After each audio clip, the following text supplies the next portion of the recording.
बाकी ये जो सारे यहाँ पे इलाके हैं हमारे आसपास के क्रेरन चार फिर यहाँ में आता जा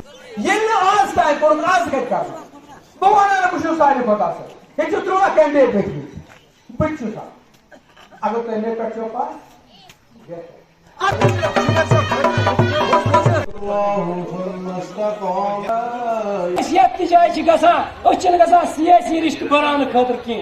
तो शकील साहब पता यह सियासी रिश्ते बनावान मगर अगर ये बनावान कह रिश्ते सह बनावान इंसानियत रिश्ते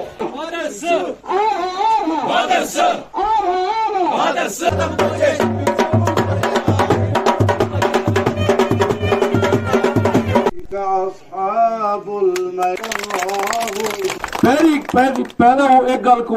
मैं दसो तम नेशनल ना वोट क्यों दे अगर तुम नेशनल ना वोट दे के अपना रोड नहीं बना सके आज तोड़ी आज की बार भी क्यों तुम नेशनल ना आजमावेंगा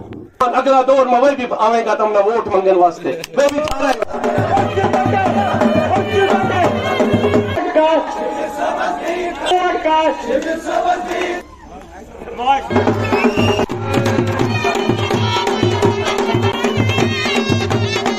चीज बनो तुम यम साई जमात वयुक तंद दित वो कि पत कुन थोमुत मंशूरस मज दर्ज न झुकने वाली पीढ़ी आपने खुद भी देखा मुश्किलात तो बहुत हैं बाकी लोगों का रिस्पांस बहुत अच्छा है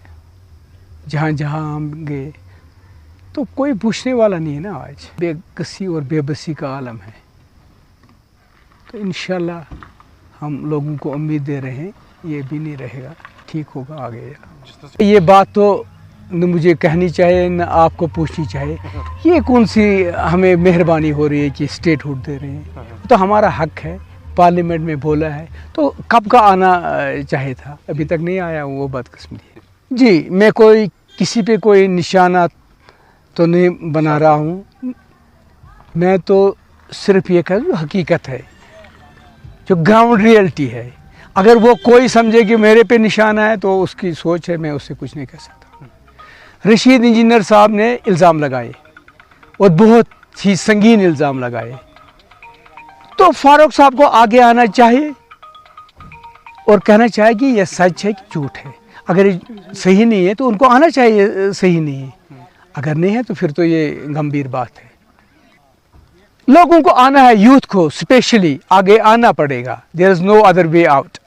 दे हैव टू कम फॉरवर्ड जो मैं आज रोज़ हर जगह कह रहा हूँ कि यूथ मस्ट कम फॉरवर्ड ये उनका फ्यूचर है उनको डिसाइड करना है एंड रिस्पॉन्स बहुत अच्छा है I am happy to see that